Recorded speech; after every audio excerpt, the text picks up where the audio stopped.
میں مر نہیں جانا۔ شب برات خانہ کعبہ کی چھت پر ایک ایسی مخلوق دیکھی گئی جسے دیکھ کر لوگوں کی چیخیں نکل گئیں۔ آخر ایسا کیا معجزہ رونما ہوا جسے دیکھ کر کئی لوگ اپنے ہوش کھو بیٹھے؟ جان کر آپ کے رونگٹے کھڑے ہو جائیں گے۔ السلام علیکم ناظرین، 15 شعبان کی بابرکت رات شب برات میں جہاں مقامی لوگ بھی عبادت میں مشغول تھے، وہاں جب کئی زائرین حرم کعبہ میں عبادت کر رہے تھے، اس وقت ایک ایسی پر نور مخلوق کو کعبے کی چھت پر دیکھا گیا جسے دیکھ کر لوگوں پر کپ کپی طاری ہو گئی۔ دل سینوں میں ہی تھم کر رہ گئے، لوگ اپنی آنکھیں جھپکانا ہی بھول گئے۔ ایسی مخلوق آج سے پہلے کسی آنکھ نے نہ دیکھی تھی۔ یہ ویڈیو سوشل میڈیا پر تیزی سے وائرل ہو رہی ہے اور اسے ڈیلیٹ کیا جا رہا ہے۔ جلدی اس ویڈیو کو دیکھیں اور اپنے دوستوں کے ساتھ بھی شیئر کریں۔ ویڈیو کو آگے بڑھانے سے پہلے اگر آپ چینل پر نئے ہیں تو پہلے چینل کو سبسکرائب کیجئے اور بیل آئیکن پر کلک کیجئے تاکہ نئی آنے والی ویڈیوز آپ تک پہنچ سکیں۔ دوستو، گزشتہ رات خانہ کعبہ میں یہ معجزہ مجید نامی شخص کے ساتھ رونما ہوا جسے فوراً کیمرے کی آنکھ میں قید کر لیا گیا۔ اس معجزے کے بارے میں ہم آپ کو آگے چل کر بتائیں گے۔ یہ واقعہ مجید نامی لڑکے کے ساتھ پیش آیا تھا۔ مجید ایک نیک اور عبادت گزار لڑکا تھا جس کا زیادہ تر وقت عبادت میں گزرتا۔ اس نے 10 سال کی عمر میں ہی قرآن مجید حفظ کر لیا تھا۔ وہ مکے میں رہتا تھا اور اکثر رات کو حرم کعبہ میں عبادت کی غرض سے ٹھہر جایا کرتا۔ اس کی قرأت اس قدر خوبصورت تھی کہ کئی لوگوں پر رقت طاری ہو جایا کرتی۔ سننے والوں کی آنکھوں سے اللہ کی محبت سے آنسو جاری ہونے لگتے تھے۔ وہ ہر عبادت کی رات کو بڑے اہتمام سے گزارتا تھا۔ ہر رات ہی اس کی عبادت میں گزرتی تھی۔ 15ویں شعبان کی شب کو وہ جلد ہی صاف ستھرا لباس پہن کر عطر سے خود کو معطر کر کے خانہ کعبہ میں داخل ہوا۔ آج حرم میں معمول سے زیادہ رش تھا۔ وہ خانہ کعبہ کو اپنے سامنے دیکھ کر سر جھکائے رونے لگا۔ اسے رونا کیوں آیا تھا وہ خود بھی نہ سمجھ پایا۔ یہ اس کی خوش قسمتی تھی کہ وہ روزانہ بیت اللہ کی زیارت کا شرف حاصل کرتا تھا۔ مغرب کی اذان سنائی دی تو صفیں تیار ہونے لگیں۔ مجید نے بھی جلدی سے ایک صف میں کھڑے ہو کر مغرب کی نماز ادا کرنا شروع کی۔ آج اس نے نماز کافی طویل کر دی تھی۔ سب زائرین نماز پڑھ کر وہاں سے ہٹ چکے تھے، مگر مجید سر جھکائے مسلسل روتا ہوا سرگوشی میں اپنے رب سے نہ جانے کیا بات کر رہا تھا۔ وہ ہلکی سی سرگوشی میں درود پاک کا ورد کر رہا تھا جب اسے محسوس ہوا کہ اس کے پیچھے اس کے بے حد قریب کوئی وجود موجود ہے جو ابھی ہی اس کے پیچھے آ کر بیٹھا ہے۔ پہلے تو مجید نے دھیان نہ دیا، مگر کوئی شخص سرگوشی کے انداز میں اس کے ساتھ درود پڑھ رہا تھا۔ مجید کے کانوں سے وہ میٹھی سی دل کو چھو جانے والی آواز ٹکرائی، مگر اس میں ہمت نہ ہوئی کہ پلٹ کر دیکھے آخر کون شخص اس کے ساتھ ہم آواز ہو کر یہ الفاظ دہرا رہا ہے۔ تبھی اچانک اس کے رونگٹے کھڑے ہونے لگے، اس کا پورا وجود کانپنے لگا۔ اسے لگا جیسے اس کے جسم کو کوئی اپنی گرفت میں لے کر جھنجھوڑ رہا ہے۔ وہ اپنی حالت سمجھ نہیں پا رہا تھا۔ اس نے سجدے سے سر اٹھایا اور جیسے ہی پیچھے دیکھا وہ سانس لینا بھول گیا۔ وہ کوئی انسان نہ تھا جو اپنی میٹھی زبان سے درود شریف پڑھ رہا تھا۔ مجید یہ دیکھ کر ہونق سا رہ گیا تھا۔ یہ کیا چیز تھی جو بالکل اس کے پیچھے بیٹھی آنکھیں بند کیے درود شریف پڑھ رہی تھی؟ جہاں مجید بیٹھا تھا وہ ایک خالی گوشہ تھا۔ وہاں اکا دکا لوگ تھے جو مجید سے آگے ہی نماز پڑھ رہے تھے۔ وہ خانہ کعبہ کے اندرونی طرف ایک ستون کے قریب بیٹھا تھا اور سجدے میں درود شریف پڑھ رہا تھا۔ اسی ستون پر عجیب و غریب قسم کی مخلوق مجید نے دیکھی اور اپنے ہوش ہی کھو بیٹھا۔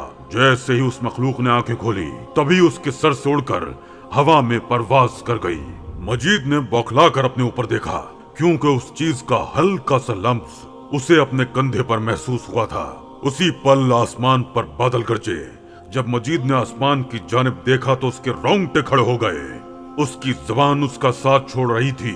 وہ آسمان جو کچھ دیر پہلے بالکل صاف شفاف تاروں سے سجا تھا، اس پر اب گہرے بادل چھا چکے تھے۔ دوستو، مجید نے آسمان پر ایک عجیب و غریب سی مخلوق دیکھی تھی جو ہوا میں اڑ رہی تھی۔ وہ کیا تھی کوئی پرندہ تھا یا جن یا کوئی فرشتہ۔ مجید اس پل بالکل بھی اندازہ نہ لگا سکا۔ اسے اب خوف محسوس ہو رہا تھا، کیونکہ یہی مخلوق تو کچھ دیر پہلے اس کے عقب میں بیٹھی تھی۔ اس کا دل اس قدر تیز دھڑک رہا تھا جیسے ابھی سینہ چیر کر باہر آ گرے گا۔ مجید بلند آواز میں اللہ اکبر، یا رب میری مدد کر، مجھے اپنی پناہ میں رکھ، جیسے الفاظ بولنے لگا۔ وہ سفید نور سے دھلی مخلوق ایک دم سے پرواز کرتے ہوئے اب خانہ کعبہ کے گرد گھوم رہی تھی۔ اسے دیکھ کر یوں محسوس ہوتا جیسے طواف کر رہی ہو۔ وہ بجلی کی تیزی سے خانہ کعبہ کا طواف کر رہی تھی۔ کئی لوگ یہ منظر دور کھڑے دیکھ کر حیران ہو چکے تھے۔ لوگوں کی حیرت سے چیخیں نکل گئی تھیں۔ آج سے پہلے اس قسم کا پرندہ کسی نے خانہ کعبہ میں نہیں دیکھا تھا۔ مجید کی حالت اسے دیکھ کر غیر ہونے لگی تھی۔ لوگوں نے جب خانہ کعبہ کی چھت کی جانب غور کیا تو بے ساختہ دل تھام کر سجدے میں گر گئے۔ ایک نورانی مخلوق اب کعبے کی چھت پر چند فٹ اونچا اڑ رہی تھی۔ مجید ساکت سا اس مخلوق کو دیکھ رہا تھا، جو فرشتہ تھی یا کچھ اور کوئی نہیں جانتا تھا۔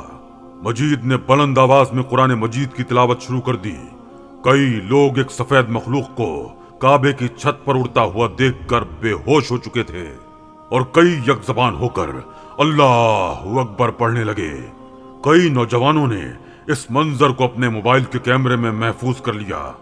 وہ سفید مخلوق ہوا میں بلند پرواز کرتی ہوئی انتہائی اونچائی تک گئی اور غائب ہو گئی۔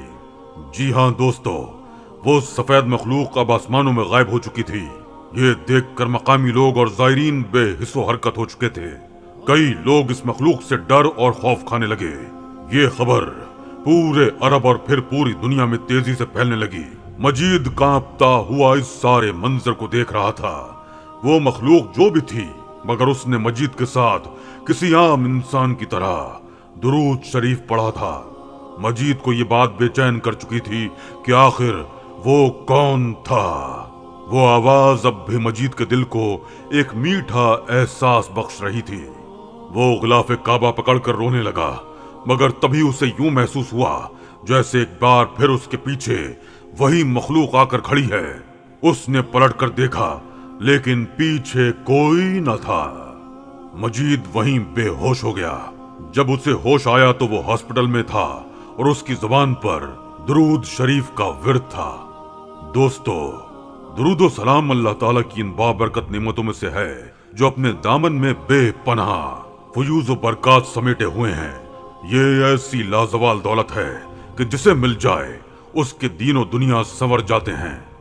درود و سلام محبوب خدا صلی اللہ علیہ وآلہ وسلم کی تعریف، اللہ تعالیٰ کی رحمت کا خزانہ، گناہوں کا کفارہ، بلندی درجات کا زینہ، قرب خداوندی کا آئینہ، خیر و برکت کا سفینہ ہے، مجلس کی زینت، تنگ دستی کا علاج، جنت میں لے جانے والا عمل، دل کی طہارت، بلاؤں کا تریاق، روح کی مسرت، روحانی پریشانیوں کا علاج، غربت و افلاس کا حل، دوزخ سے نجات کا ذریعہ اور شفاعت کی کنجی ہے۔